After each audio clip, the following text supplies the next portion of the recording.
भ्रष्टाचारको न्यूनीकरण गर्दै सुशासनको प्रवर्धन मार्फत लोकतन्त्रको सुदृढीकरण गर्ने सन्दर्भमा सबैभन्दा महत्त्वपूर्ण विषय हो सूचनाको हक।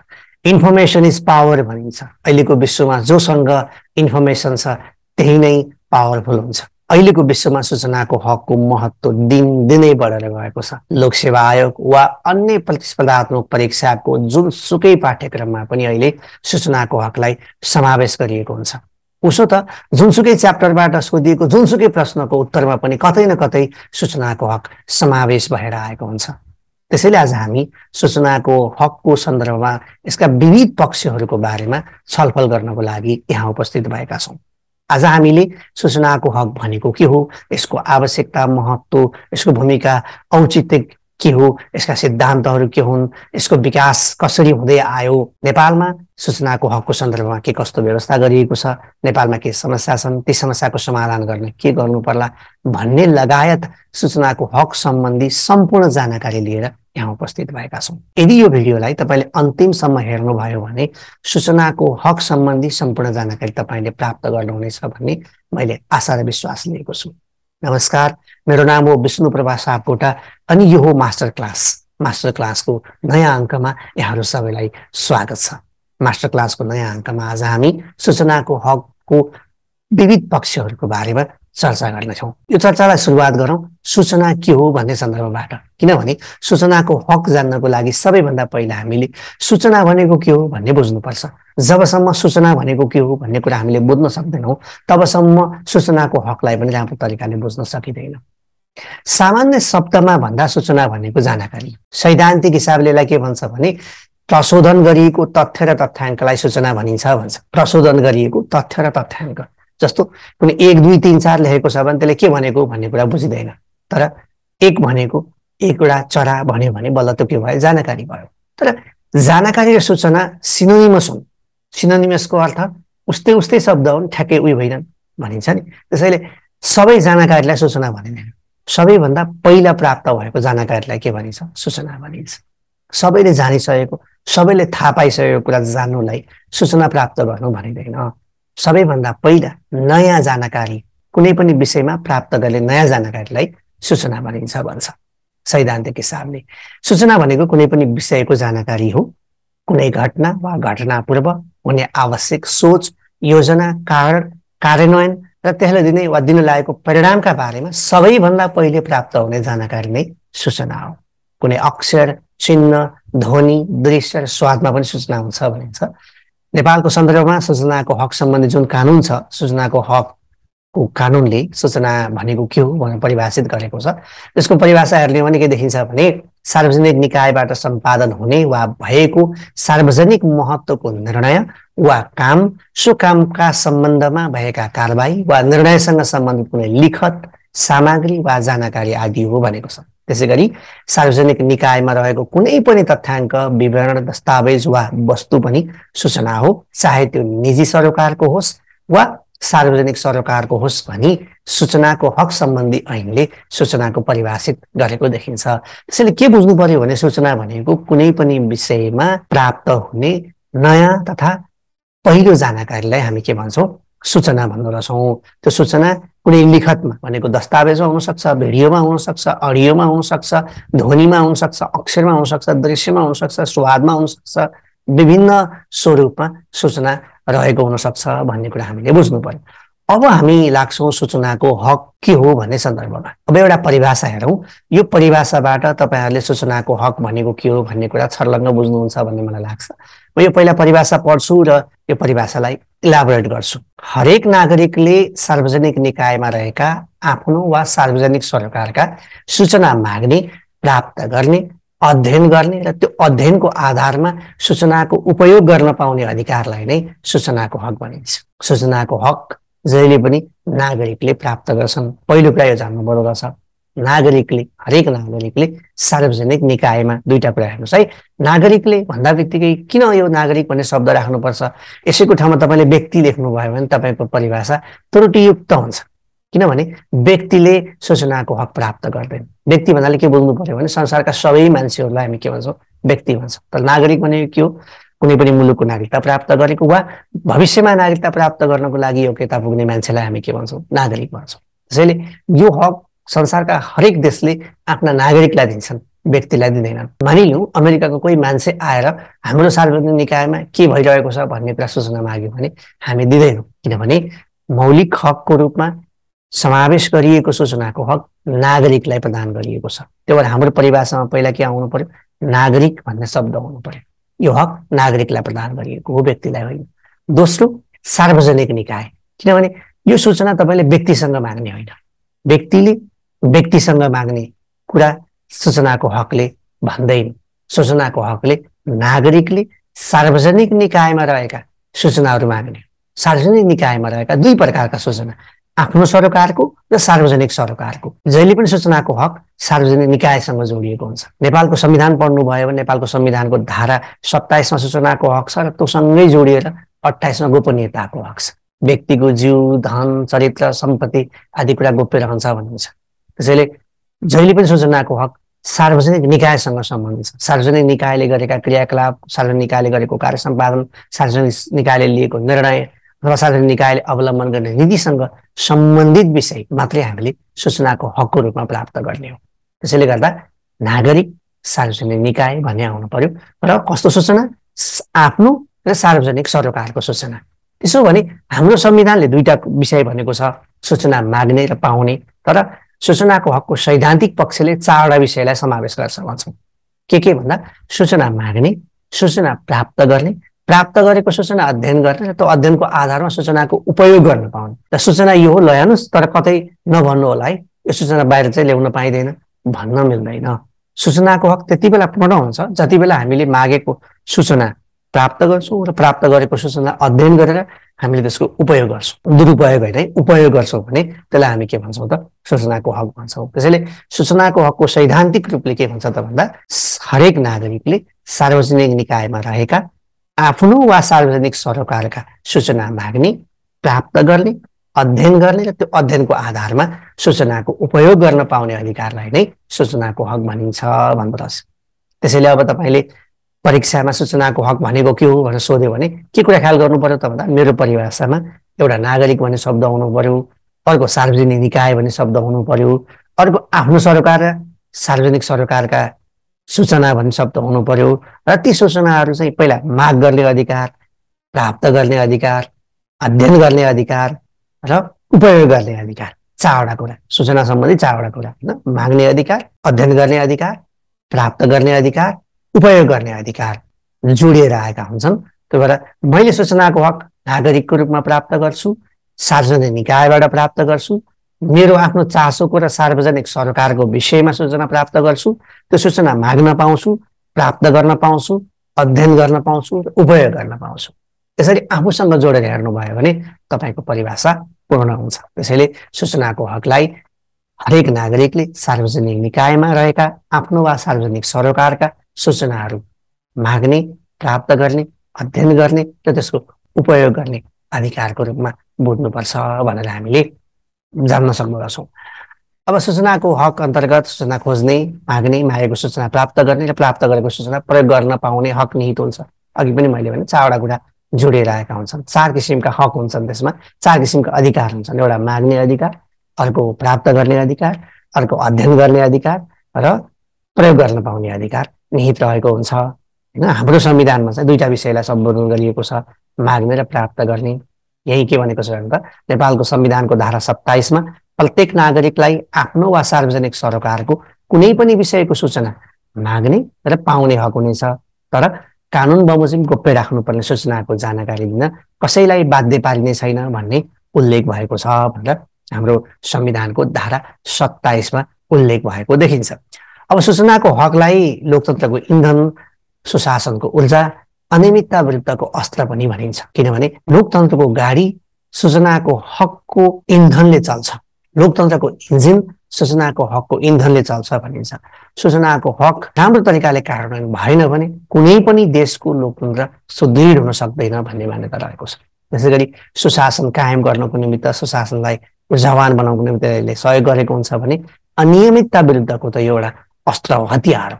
किनभने सूचना तपाईँले प्राप्त गर्नुभयो, कसैले राज्य विरुद्ध, नागरिकका हक अधिकार विरुद्ध अथवा नागरिकको कल्याण र लोक कल्याण विरुद्ध काम गरिरहेको छ भने त्यसको विरुद्ध आवाज उठाउने तपाईँले कहाँबाट थाहा पाउनुहुन्छ भन्दा सूचनाको हकको उपयोग गरेर तपाईँले थाहा पाउन सक्नुहुन्छ। त्यसैले अनियमितता विरुद्धको, भ्रष्टाचार विरुद्धको, कुशासन विरुद्धको अस्त्र भनेर सूचनाको हकलाई भनिन्छ। कानुनले निषेध गरेको अवस्थामा बाहेक राज्य सम्बन्धी सूचनामा नागरिकको पहुँच स्थापित हुनुपर्छ भन्ने मान्यता सूचनाको हकले राखेको हुन्छ। कानुनको पूर्ण कार्यान्वयन गराई लोकतान्त्रिक पद्धतिको संरक्षणका लागि संस्थागत उत्तरदायित्व, खुल्लापन, पारदर्शिता तथा जनसहभागिता जस्ता पक्षहरूको सम्वर्धनमा योगदान पुर्याउने उद्देश्यले नै सूचनाको हकको अवधारणा रहेको हो। शासकीय प्रबन्धमा नागरिक सहभागिता, संलग्नता तथा सचेतना अभिवृद्धिका लागि सूचनाको हक प्रभावकारी रहन्छ भन्ने मान्यता रहेको छ।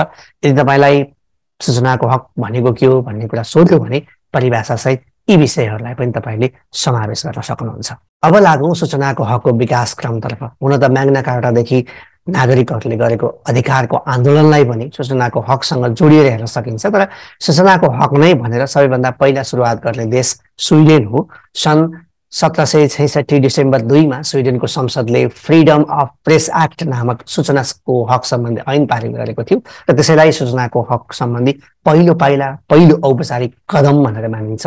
स्विडेनको संसदमा यो विधेयक पेश गर्ने व्यक्ति थिए एन्ड्रयू सेडनस। कहिलेकाहीँ तपाईँलाई जिकेमा सोध्न सक्छ कहिले पारित भएको थियो, कुन देश हो, को व्यक्ति थिए, त्यसको जानकारीको लागि मैले यहाँ समावेश गरिदिएको। तपाईँले यसमा छोटो रूपमा के लेख्न सक्नुहुन्छ भने सूचनाको हक प्रचलनमा ल्याउने सबैभन्दा पहिलो देश स्विडेन हो। होइन, सन् 1766 मा स्विडेनले फ्रिडम अफ प्रेस एक्ट नामक ऐनको माध्यमबाट सूचनाको हकलाई स्थापित गरेको देखिन्छ भनेर लेख्न सक्नुहुन्छ। त्यसैगरी संयुक्त राष्ट्रसङ्घको महासभाले सन् 1946 मा प्रस्ताव नम्बर 59(1) मार्फत सूचनाको हकलाई मौलिक हकको रूपमा राखिनुपर्दछ भन्ने मान्यता विकास गरेको देखिन्छ। सूचनाको हक सबै प्रकारका हक अधिकारको आधार स्तम्भ हो भन्ने मान्यता प्रदान गरेको पाइन्छ।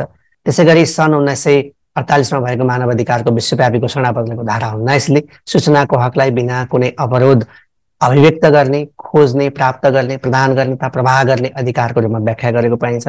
छिमेकी राष्ट्र भारतले सन् 2005 देखि यसलाई कानुन बनाएर यो हक प्रदान गर्दै आएको छ। सार्कका मुलुकहरूमा संविधानमा सबैभन्दा पहिला मौलिक हकको रूपमा सूचनाको हकलाई समावेश गर्ने मुलुक नेपाल हो। नेपाल अधिराज्यको संविधान 2047 मा पहिलोपल्ट सूचनाको हकलाई मौलिक हकको रूपमा राखियो। तथापि 2064 सालमा सूचनाको हक कार्यान्वयन सम्बन्धी ऐन नआउँदासम्म राम्रो तरिकाले यो कार्यान्वयन हुन सकेको थिएन। नेपालको अन्तरिम संविधान 2063 ले पनि यसलाई निरन्तरता दियो र अहिलेको संविधानको धारा 27 मा पनि सूचनाको हकलाई मौलिक हकको रूपमा समावेश गरिएको छ। राष्ट्रिय सूचना आयोग गठन भएर क्रियाशील छ। सूचनाको हक सम्बन्धी ऐन र नियमावली हामीसँग छन् भन्ने कुरा पनि तपाईँले सूचनाको हकको विकास क्रममा लेख्न सक्नुहुन्छ। अब तपाईँले सूचनाको हकको विकास क्रम सम्बन्धी लिटरेचरहरू अनलाइनमा हेर्नुभयो, अरू किताबहरूमा हेर्नुभयो भने पनि थुप्रै लिटरेचरहरू भेटिन्छ। तीमध्ये तपाईँले परीक्षामा लेख्न सक्ने तरिकाले 5-7 वटा बुँदा बनाउँदा हुन्छ। तपाईँलाई यदि सोधिहाल्यो भने 5-7 वटा बुँदा लेख्दा हुन्छ। कहिलेकाहीँ सूचनाको हकको अवधारणा उल्लेख गर्नुहोस् भनेर सोध्यो भने पनि सूचनाको हक भनेको के हो भनेर हामीले सामान्यतया सूचनाको हकको विकास क्रमको 2-4 वटा सेन्टेन्स पनि समावेश गर्ने गरेका छौँ। यसलाई पनि तपाईँहरूले ध्यान पुर्याउनु होला। अब लागौँ सूचनाको हकको उद्देश्य, आवश्यकता, महत्त्व, औचित्य र भूमिकातर्फ। अब तपाईँलाई सूचनाको हकको उद्देश्य लेख्नुहोस् भन्यो भने अरू केही गर्नु पर्दैन। तपाईँले गर्ने, गराउने भनेर लेख्नुभयो भने उद्देश्य भन्ने बुझिन्छ। गर्न, गराउन भनेर लेखियो भने आवश्यकता, महत्त्व, औचित्य, भूमिका भनेर बुझिन्छ। त्यसैले यिनीहरूलाई त्यही तरिकाले बुझ्नु होला। एउटै विषयवस्तु आउँछ, तपाईँले छुट्टा रूपमा यसलाई पढ्नु पर्दैन। सार्वजनिक सूचनामाथि नागरिकको पहुँच विस्तार गर्ने उद्देश्य भनेर सोध्यो भने सार्वजनिक सूचनामाथि नागरिकको पहुँच विस्तार गर्ने। यसको महत्त्व किन छ भन्यो भने सार्वजनिक सूचनामाथि नागरिकको पहुँच विस्तार गर्न। यसको आवश्यकता किन रह्यो भन्दा सार्वजनिक सूचनामाथि नागरिकको पहुँच विस्तार गर्न। यसको औचित्य किन छ, पहुँच विस्तार गर्न। भूमिका के छ, सूचनाको हकको भूमिका भन्दा सूचनाको हकले सार्वजनिक सूचनामाथि नागरिकको पहुँच विस्तार गर्छ। यी विषयहरूलाई, बुँदाहरूलाई ख्याल गर्नुभयो भने सबै प्रश्नको उत्तर लेख्न सकिन्छ भनेको मात्रै होइन। सार्वजनिक सूचनामाथि नागरिकको पहुँच विस्तार गर्ने, किन पहुँच विस्तार गर्नु पर्यो नागरिकमाथि भन्दा नागरिकहरू शक्तिको स्रोत हुन्, राज्यको स्रोत हुन्।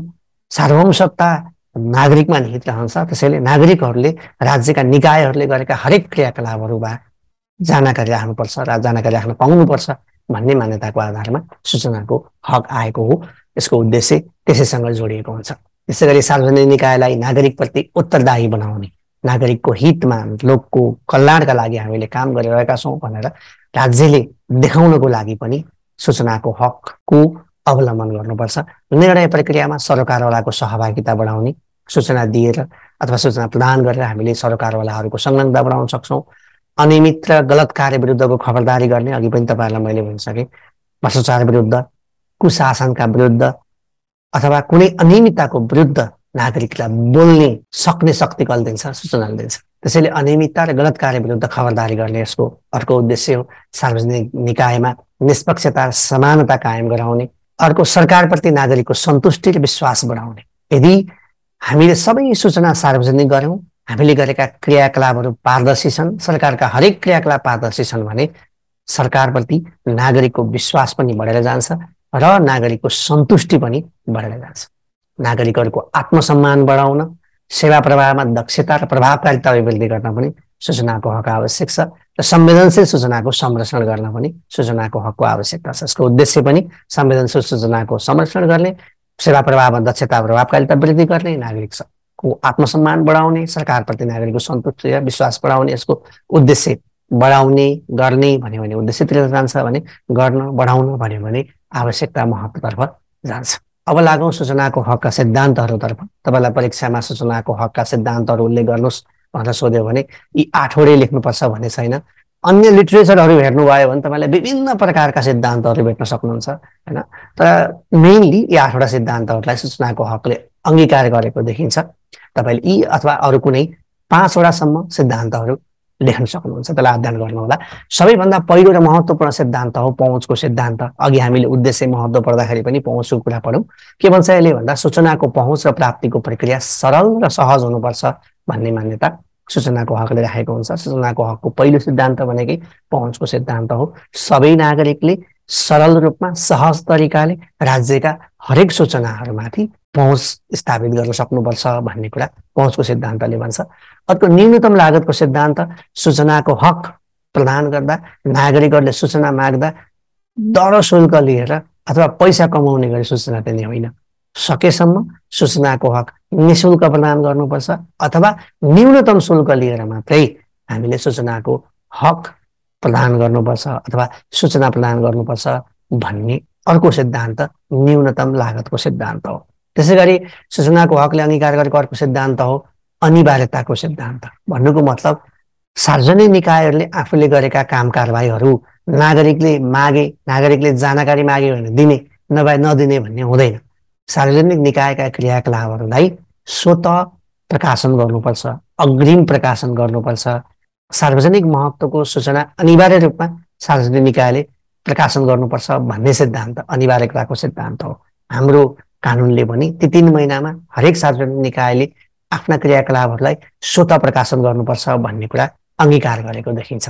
त्यसै गरी अर्को सिद्धान्त हो अपवादको सिद्धान्त। अपवादको सिद्धान्तले के भन्छ भने गोप्य राख्नुपर्ने सूचनाहरू अपवादको रूपमा रहन्छन्। भनेको थोरै प्रकारका सूचनाहरू मात्रै, केही सूचनाहरू मात्रै गोप्य राख्नुपर्छ।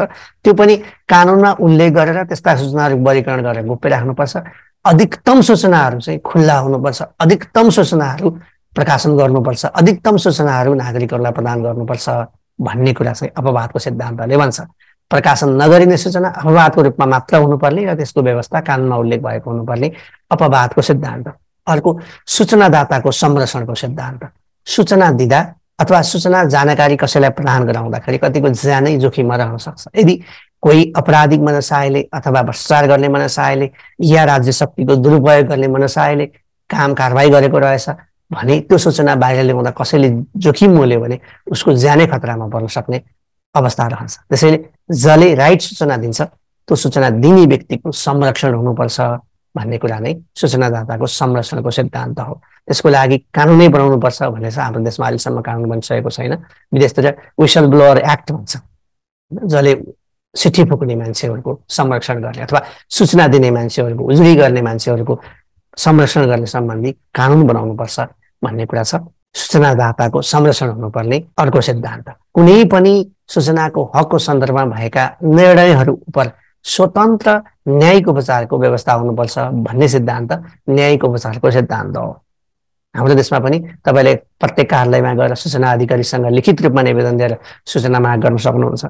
सूचना प्राप्त गरी सकेपछि सक्यो, प्राप्त गर्न सक्नु भएन भने दिएन कसैले भने राष्ट्रिय सूचना आयोगमा उजुरी गर्न सकिन्छ। राष्ट्रिय सूचना आयोगको निर्णयमा पनि चित्त बुझेन भने पुनरावेदनमा गएर पुनरावेदन गर्न सकिन्छ, पुनरावेदन अदालतमा पुनरावेदन गर्न सकिन्छ। यो चाहिँ न्यायिक उपचारको सिद्धान्तले। अर्को सिद्धान्त सशक्तिकरणको सिद्धान्त, सूचना प्रवाह नगर्ने संस्कृति विरुद्ध नागरिक समाज र सञ्चार जगतको सशक्तिकरण गर्नुपर्छ भन्ने कुरा सूचनाको हकले अवलम्बन गरेको हुन्छ।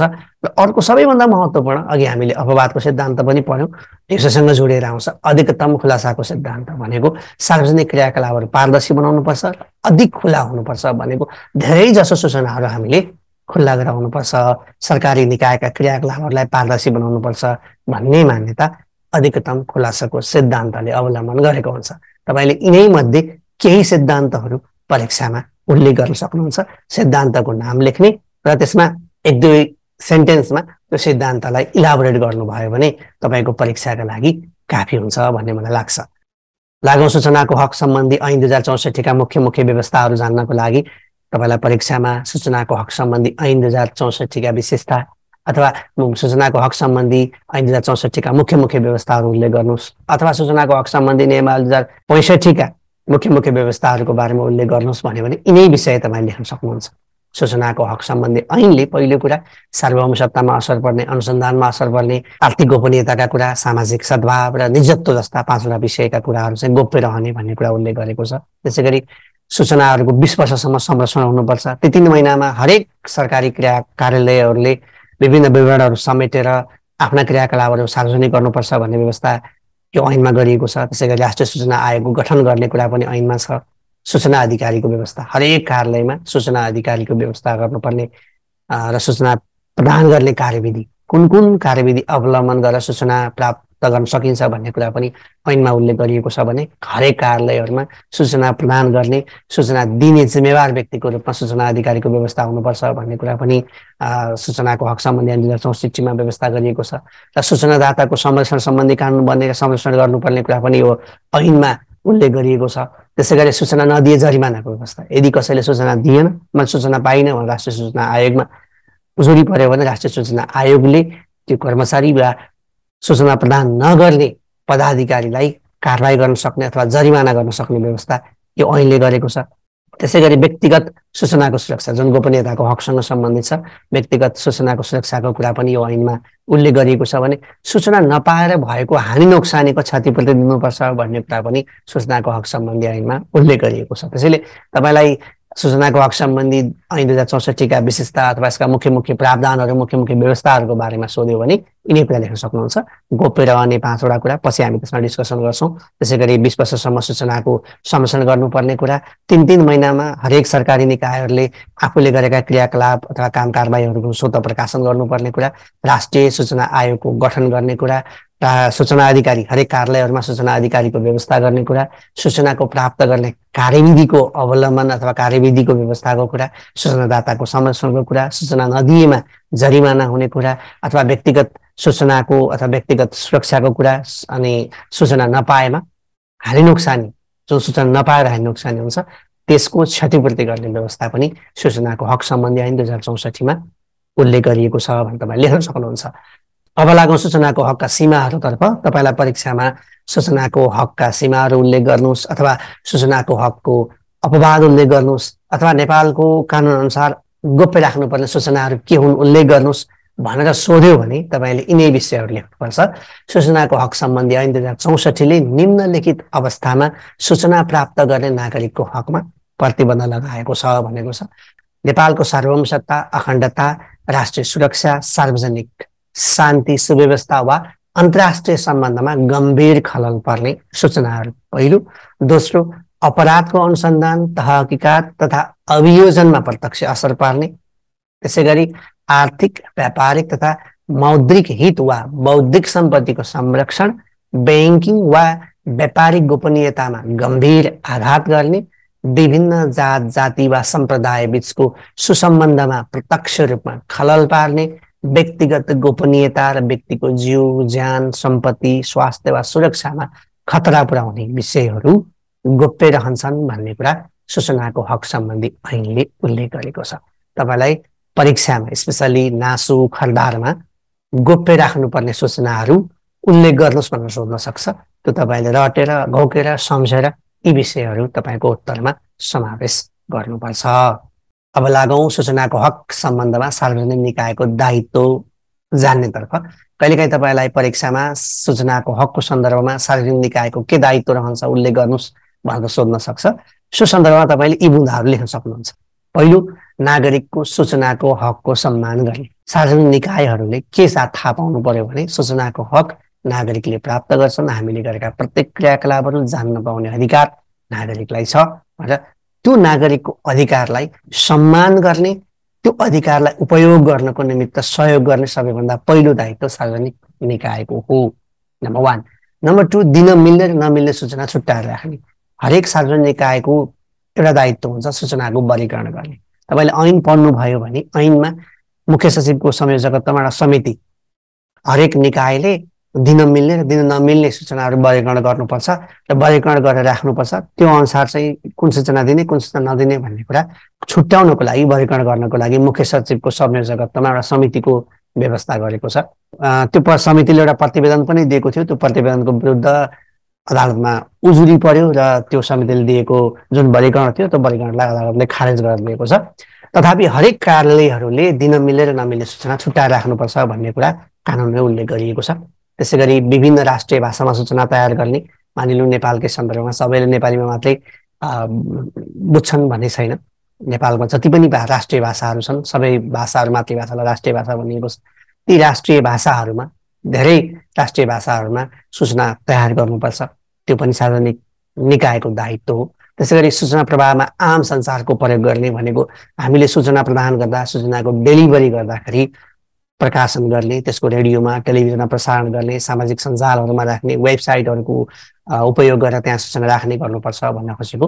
त्यसै गरी सूचना प्रवाहमा दक्ष तुल्याउन कर्मचारीलाई तालिम दिने, जो चाहिँ सूचनाको हक कार्यान्वयन गर्ने सन्दर्भमा सूचना सङ्कलन गर्ने, वर्गीकरण गर्ने, त्यसै गरी सूचनाको अद्यावधि गर्ने, सूचनाको अभिलेखीकरण गर्ने, त्यसको संरक्षण गर्ने अथवा सूचना प्रकाशन गर्ने, प्रसारण गर्ने जो दायित्व भएका कर्मचारीहरू हुन्छन् उनीहरूको क्षमता विकासका लागि तालिम दिने, तालिमको व्यवस्था गर्ने दायित्व पनि सार्वजनिक निकायको रहन्छ। त्यसरी कम्तीमा 20 वर्षसम्मका सूचना अद्यावधि गर्ने, 20 वर्षसम्मका सूचना अद्यावधि गर्ने भनेको अपडेट गरिराख्ने दायित्व सार्वजनिक निकायमा रहन्छ भने अधिकतम खुलासाको सिद्धान्त अपनाउने भनेको सार्वजनिक निकायले सकेसम्म धेरै सूचनाहरू पब्लिस गर्नुपर्छ, धेरै सूचनाहरूको प्रकाशन प्रसारण गर्नुपर्छ। नागरिकले नमागे पनि आफ्ना क्रियाकलापहरूलाई पारदर्शी तरिकाले सबैले देख्ने, जान्ने, बुझ्ने गरी प्रकाशन प्रसारण गर्नुपर्छ भन्ने कुरा सार्वजनिक निकायको दायित्वमा समावेश भएको छ। सार्वजनिक निकायका दायित्वहरूको बारेमा पनि सूचनाको हक कार्यान्वयन गर्ने ऐनले बोलेको छ। तपाईँले त्यो ऐन पनि एकचोटि पढ्नुहोला। अब तपाईँलाई अर्को प्रश्न सोध्न सक्छ, नेपालमा सूचनाको हक सम्बन्धी व्यवस्था कस्तो कस्तो व्यवस्था गरिएको छ भनेर सोध्न सक्छ। तपाईँले यो लामो प्रश्न सोध्यो भने धेरै विषय समेट्नु होला, छोटो प्रश्न सोध्यो भने पनि 8-9 वटा मुद्दा यो प्रश्नको उत्तरमा तपाईँ लेख्न सक्नुहुन्छ। पहिलो कुरा हामीले डिस्कसन गरिसकेका छौँ, नेपालको संविधानमा सूचनाको हकलाई मौलिक हकको रूपमा राखिएको छ। नेपालको संविधानको धारा 27मा सूचनाको हकलाई मौलिक हकको रूपमा राखिएको छ। यो व्यवस्था तपाईँ लेख्न सक्नुहुन्छ। त्यसैगरी सूचनाको हक सम्बन्धी ऐन 2064 र सूचनाको हक सम्बन्धी नियम 2065 कार्यान्वयनमा छ। राष्ट्रिय सूचना आयोगको स्थापना गरिएको छ र यो आयोग क्रियाशील छ, अहिले काम गरिरहेको छ। अर्को चाहिँ स्वतः प्रकाशनको व्यवस्था भनेको त्यो 3 महिनामा हरेक सार्वजनिक निकायले आफूले गरेका क्रियाकलापहरूको स्वतः प्रकाशन गर्नुपर्छ भनेको कसैले सूचना मागे पनि नमागे पनि अग्रिम ती सूचनाहरू प्रकाशन गर्नुपर्ने व्यवस्था गरिएको छ। हरेक सार्वजनिक निकायमा नागरिक बढापत्रको व्यवस्था गरिएको छ। सार्वजनिक निकायमा भएका नागरिक बढापत्रले ती सार्वजनिक निकायले के सेवा प्रदान गर्छन्, त्यसको मूल्य कति लाग्छ, जिम्मेवार व्यक्तिको हो भन्ने कुरा उल्लेख गरेको हुन्छ। त्यसैले गर्दा सूचनाको हकसँग यसलाई जोडेर राख्नुपर्छ। हरेक सार्वजनिक निकायमा सार्वजनिक सुनवाई, सार्वजनिक परीक्षण गर्नुपर्ने व्यवस्था गरिएको छ। त्यसले पनि सूचनाहरूको प्रकाशन प्रसारण गर्न सहयोग गर्छ। हरेक सार्वजनिक निकायले सूचना प्रवाहका लागि सूचना अधिकारी, अनिवार्य रूपमा सूचना अधिकारीको व्यवस्था गर्नुपर्ने व्यवस्था छ। त्यसै गरी केन्द्रीय निकायहरूले भनेको सङ्घीय केन्द्रीय निकायहरूले प्रवक्ता समेत तोक्ने व्यवस्था छ र प्रवक्ता तोकेको पनि देखिन्छ शासन ऐनको आधारमा। सरकारका महत्त्वपूर्ण सूचनाहरू राजपत्रमा प्रकाशन गर्नुपर्ने व्यवस्था अनुसार प्रकाशन हुँदै आएको छ। सङ्घले पनि आफ्नो राजपत्र, स्थानीय तहहरूले पनि आफ्नो राजपत्र प्रकाशन गर्छन्, प्रदेशको सरकारले पनि राजपत्र प्रकाशन गर्नुपर्ने अनिवार्य व्यवस्था गरिएको छ। सरकारका महत्त्वपूर्ण निर्णयहरूलाई राजपत्रमा प्रकाशन गर्नुपर्ने व्यवस्था छ। अर्को, सूचना प्राप्त गर्ने कार्यविधिको स्पष्ट व्यवस्था गरिएको छ। अहिले नै कुन प्रक्रियाबाट सूचना माग्ने, सूचना माग्नेहरूले दिनु हुँदैन, कति रुपियाँ लाग्ने, कति दिनभित्र सूचना दिनुपर्ने, कसले सूचना दिने, कुन फर्मेटमा निवेदन दिने भन्ने कुरा हाम्रो कानुनी व्यवस्था गरिएको छ, स्पष्ट व्यवस्था गरिएको छ। त्यसैले हामीले के भन्न सक्छौँ त भन्दा सूचना प्राप्त गर्ने कार्यविधिको स्पष्ट व्यवस्था गरिएको छ हाम्रो कानुनमा, हाम्रो प्रणालीमा। त्यसैले सूचना दिन अस्वीकार गरेमा सजायको पनि व्यवस्था छ। यदि कुनै सूचना अधिकारीले, कुनै कार्यालयले तपाईँलाई आफ्नो वा सार्वजनिक सरोकारको सूचना दिएन भने तपाईँ राष्ट्रिय सूचना आयोगमा गएर उजुरी गर्न सक्नुहुन्छ र राष्ट्रिय सूचना आयोगले सूचना नदिने व्यक्तिलाई, सूचना नदिने पदाधिकारीलाई कारबाही गर्न सक्छ, जरिमाना लगाउन सक्छ। र यदि राष्ट्रिय सूचना आयोगले गरेको निर्णयमा पनि चित्त बुझेन भने तपाईँले त्यो विरुद्ध पुनरावेदन अदालतमा पुनरावेदन पनि गर्न सक्ने व्यवस्था गरिएको छ होइन। पुनरावेदन वा क्षतिपूर्तिको व्यवस्था छ। अर्को, अनि सूचनादाता विसल ब्लोअर जुन भन्छौँ हामी, त्यसको संरक्षणको व्यवस्था गरिएको छ। सूचनामा सरल र सहज पहुँचको व्यवस्था छ। कर्मचारीका लागि तालिमको व्यवस्था, तालिम गर्ने, सूचनाको हक कार्यान्वयन गर्ने सन्दर्भमा कर्मचारीहरूलाई तालिमको व्यवस्था पनि गरिएको छ। यी हाम्रा भएका केही व्यवस्थाहरूको कुरा भयो। अब हामीले यहाँ के हेर्छौँ त भन्दा सूचनाको हक तथा पारदर्शिता सम्बन्धी कानुन कार्यान्वयनमा देखिएका समस्या। हाम्रो मुलुकमा सूचनाको हकको सन्दर्भमा कस्ता कस्ता समस्याहरू छन्, यहाँ मैले पारदर्शिता पनि जोडिदिएको छु। धेरै जसो च्याप्टरमा सूचनाको हक र पारदर्शिता जोडिएर आएको हुन्छ। त्यो पारदर्शिता र सूचनाको हकका समस्याहरू एउटै हुन्छन्। त्यो भएर मैले यहाँ सूचनाको हक र पारदर्शिता सम्बन्धी कानुनको कार्यान्वयनमा देखिएका समस्याहरू के छन् भन्ने कुराको केही यहाँ लिस्टेड गरेको छु। तपाईँले विभिन्न समस्याहरू छन्, धेरै समस्याहरू लेख्न सक्नुहुन्छ। तीमध्ये केही समस्याहरूलाई तपाईँले परीक्षामा उल्लेख गर्न सक्नुहुन्छ। पहिलो कुरा, गोपनीयताको सांस्कृतिक वर्चस्व कायमै रहेको छ। अहिले पनि पद तथा गोपनीयताको शपथले नै भनेर हाम्रो प्रचलन छँदैछ। गोपनीयताको सांस्कृतिक वर्चस्व कायम छ। पहिलो कुरा, सूचना लुकाउने, तोडमोड गर्ने र बहाना बनाउने संस्कृति परिवर्तन भएकै छैन होइन। जति पनि सूचना छन् ती सूचना पनि लुकाउने, भएका सूचनालाई पनि तोडमोड गर्ने, पूर्ण नदिने होइन, विभिन्न बहाना बनाउने संस्कृति आजभोलिका समाचारबाट पनि तपाईँले देख्न सक्नुहुन्छ। बहाना बनाउने संस्कृति परिवर्तन भएको छैन। सूचना माग गर्ने र सार्वजनिक गर्ने प्रवृत्तिको कमी छ। एकतर्फ त सूचना नै कम माग हुन्छ, जनताले पनि अथवा सरकारहरूले पनि कम सूचना माग गर्छन्। अर्को कुरा, सूचना माग नभए पनि सार्वजनिक निकायले स्वतः प्रकाशन गर्नुपर्ने हो, तर त्यसरी स्वतः प्रकाशन गर्ने जुन प्रवृत्ति छ त्यो प्रवृत्ति पनि कमजोर छ। त्यसै गरी सूचना अधिकारीको व्यवस्था औपचारिकतामा सीमित छ, कामयाबी भएको छैन। सूचना अधिकारी भन्यो त्यो एउटा फोन दिएको हुन्छ, एउटा नम्बर दिएको हुन्छ, सयौँचोटि गर्दाखेरि पनि फोन नउठ्ने अथवा राम्रो तरिकाले रेस्पोन्स नपाउने समस्या छ। सूचना अधिकारीको व्यवस्था औपचारिकतामा सीमित भएको छ, अझसम्म कामयाबी भएको छैन। नागरिक शिक्षा र सचेतनता कमजोर छ। हाम्रो हरेक समस्यामा यो जोडिएर आएको हुन्छ। नागरिक बढावत र सजावटको सामग्री मात्रै भयो, उपयोगिता कमजोर भयो। अहिले धेरै मान्छेहरू सरकारी कार्यालयमा गएर नागरिक बढावतलाई हेरेर पढेर सूचना लिएर अनि सेवा लिने एकदम कम छन्, धेरै नागरिकहरू छैन।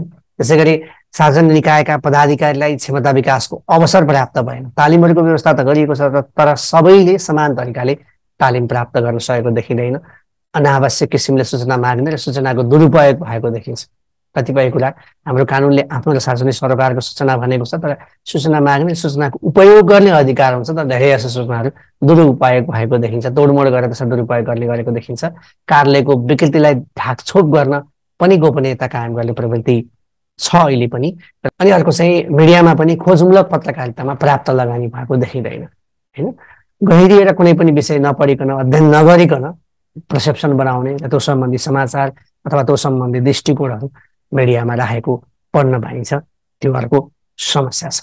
अब के गर्ने त? सूचनाको हकलाई प्रभावकारी बनाउनको निमित्त हामीले के गर्न सक्छौँ? त्योतर्फ लागौँ। उपायहरू के हुन् भन्दा सार्वजनिक निकायको काम कारबाहीमा खुल्लापन कायम गर्ने, जति सक्दो हामीले गरेका क्रियाकलापहरूलाई खुल्ला गर्नु पर्यो। जस्तो अहिले संसदका बैठकहरू लाइभ गरिन्छ। धेरै नगरपालिकाहरूले पनि आफ्नो कार्यपालिकाको बैठक र नगरसभाको गाउँसभाको बैठकहरूलाई सामाजिक सञ्जाल मार्फत खुला गर्ने व्यवस्था गरेका छन्। त्यो भयो भने पारदर्शिता बढेर जान्छ र नागरिकले पनि आफूले चाहेको सूचना पाउँछन्।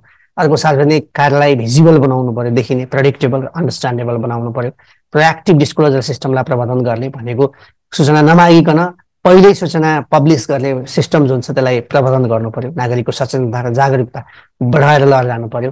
प्रभावकारी अनुगमन र मूल्याङ्कनका लागि संयन्त्र बनाउनु पर्यो। सूचनाको वर्गीकरण गरी सोको स्पष्ट व्यवस्था गर्नु पर्यो। सूचनाको वर्गीकरणको सन्दर्भमा अघि पनि मैले भने मुख्य सचिवको संयोजकत्वमा समिति छ। त्यो समितिले एउटा रिपोर्ट दिएको पनि थियो, तर त्यो रिपोर्ट लागू हुन सकेन, अदालतले त्यसलाई हल्ट गरिदियो। सूचनाको वर्गीकरण गर्ने भनेको दिन मिल्ने दिन नमिल्ने सूचनाहरूको वर्गीकरण गर्नु पर्यो, त्यसको स्पष्ट व्यवस्था हुनु पर्यो। सूचनादाताको सुरक्षाको प्रबन्ध गर्नुपर्ने विसल ब्लोअर एक्ट अहिलेसम्म आएको छैन, यसलाई अनिवार्य रूपमा हामीले लागू गर्नुपर्ने देखिन्छ। त्यसै गरी सार्वजनिक निकायका पदाधिकारीलाई तालिम प्रदान गर्ने, उनीहरूको क्षमता विकास गर्नु पर्यो। सूचना कसरी दिने, कुन फर्मेटमा दिने, यो कुराको बारेमा कर्मचारीहरूको क्षमता विकासका लागि तालिमहरूको व्यवस्था हुनु पर्यो। सूचनाको दुरुपयोग रोक्ने संयन्त्रको पनि विकास गर्नु पर्यो। नबुझिकन सूचनाको दुरुपयोग गरेर तोडमोड गरेर सूचना निकाल्ने त्यस्तो जुन विकृति बढ्दै गएको छ साइबर क्षेत्रमा, अथवा चाहिँ सामाजिक सञ्जालको प्रयोग गरेर, मिडियाको प्रयोग गरेर, आम सञ्चार माध्यमको प्रयोग गरेर दुरुपयोग गर्ने प्रवृत्ति छ, त्यसलाई रोक्ने संयन्त्रको पनि हामीले विकास गर्नुपर्छ। राष्ट्रिय सुरक्षा र क्षतिपूर्ति सम्बन्धी कानुनको व्यवस्था गर्नु पनि जरुरी छ। यी यावत कुराहरू हामीले अवलम्बन गरेको खण्डमा सूचनाको हकलाई प्रभावकारी रूपमा कार्यान्वयन गर्न सक्छौँ। सूचनाको हक कार्यान्वयन गर्ने सन्दर्भमा नेपाल अधिराज्यको संविधान 2047ले पहिलोपटक सूचनाको हकलाई दक्षिण एसियामै सबैभन्दा पहिला मौलिक हकको रूपमा समावेश गरे पनि हामीले सूचनाको हकको कार्यान्वयनलाई विधिवत रूपमा 2064 सालमा जब सूचनाको हक कार्यान्वयन गर्ने ऐन आयो त्यस पछाडि मात्रै सुरुवात गरेको देखिन्छ। यो सूचनाको हक कार्यान्वयन गर्ने ऐन आइसके पछाडिको अवधिमा हामीले थुप्रै उपलब्धिहरू हासिल गरेका छौँ। धेरै कार्यालयहरूमा अहिले सूचना अधिकारीको व्यवस्था गरिएको छ, वेबसाइटहरू छन्, वेबसाइटमा सूचनाहरू अद्यावधि गरेको देखिन्छ। 3 महिनामा स्वतः प्रकाशन गर्नुपर्ने कानुन व्यवस्थालाई धेरै सरकारी कार्यालयहरूले अवलम्बन गरेको देखिन्छ। धेरै केन्द्रीय निकायहरूमा प्रवक्ताहरू तोक्ने, प्रवक्ताहरूबाट जानकारी लिने, डिस्ट्रिब्युसन गर्ने, प्रकाशन गर्ने, प्रसारण गर्ने गरेको देखिन्छ। संसददेखि धेरै निकायहरूका बैठकहरूलाई लाइभ गर्ने, सामाजिक सञ्जालहरूमा लाइभ गर्ने कुरा पनि हामीले देखेका छौँ। त्यसैले गर्दा के भन्न सकिन्छ, धेरै उपलब्धिहरू हामीले हासिल गरेका छौँ। तथापि अहिले पनि हामीसँग केही चुनौती छन्। मुख्य कुरा त हामीले दिन मिल्ने दिन नमिल्ने सूचनाहरूको वर्गीकरण गर्न सकेका छैनौँ। त्यो अहिले पनि गोपनीयताको संस्कृतिलाई चिर्न सकेका छैनौँ। कानुन एकातिर छ, हाम्रो संस्कृति गोपनीयतामा रमाउने छ। गोपनीयताको संस्कृतिसँगै मन्त्री प्रधानमन्त्रीले अहिले पनि गोपनीयताको शपथ लिने प्रचलन छ। यसले गर्दा सूचनाको हकमा चुनौती थपेको छ। तथापि हाम्रा जुन कानुनी व्यवस्थाहरू छन् तिनीहरूको प्रभावकारी रूपमा कार्यान्वयन गर्दै अगाडि बढ्न सक्यौँ भने भोलिको दिनमा सूचनाको हकलाई कार्यान्वयन गरेर लोकतन्त्रलाई सुदृढ बनाउँदै, भ्रष्टाचारलाई न्यूनीकरण गर्दै सुशासनको प्रवर्धन गर्न हामीले विभिन्न उपलब्धिहरू हासिल गर्नेछौँ भन्ने आशा र अपेक्षा गर्न सकिन्छ। आजलाई यति नै। यहाँहरूलाई आजको भिडियो कस्तो लाग्यो? तपाईँले यदि भएपछि सूचनाको हकको सन्दर्भमा केही जानकारी प्राप्त गर्नुभएको होला भन्ने मैले आशा र विश्वास लिएको छु। तपाईँलाई यो भिडियो राम्रो लाग्यो भने कृपया यो भिडियोलाई आफ्नो साथीहरूमाझ सेयर गर्नुहोला। नराम्रो लाग्यो भने पनि तल कमेन्ट सेक्सनमा तपाईँले लेख्न सक्नुहुन्छ। आउँदा दिनमा तपाईँलाई कस्तो भिडियो आवश्यक छ सो सम्बन्धी जानकारी पनि तपाईँले कमेन्ट सेक्सनमा लेख्नुहोला। अझसम्म पनि तपाईँले यो च्यानललाई सब्सक्राइब गर्नुभएको छैन भने कृपया यो च्यानललाई सब्सक्राइब गरेर मलाई थप हौसला प्रदान गर्नुहोला भन्दै अर्को दिन अर्को भिडियोमा तपाईँहरू मेरो भेट अवश्य हुनेछ। तबसम्मको लागि यहाँहरूको समय सुखद भएर बितोस्। फेरि भेटौँला। नमस्कार।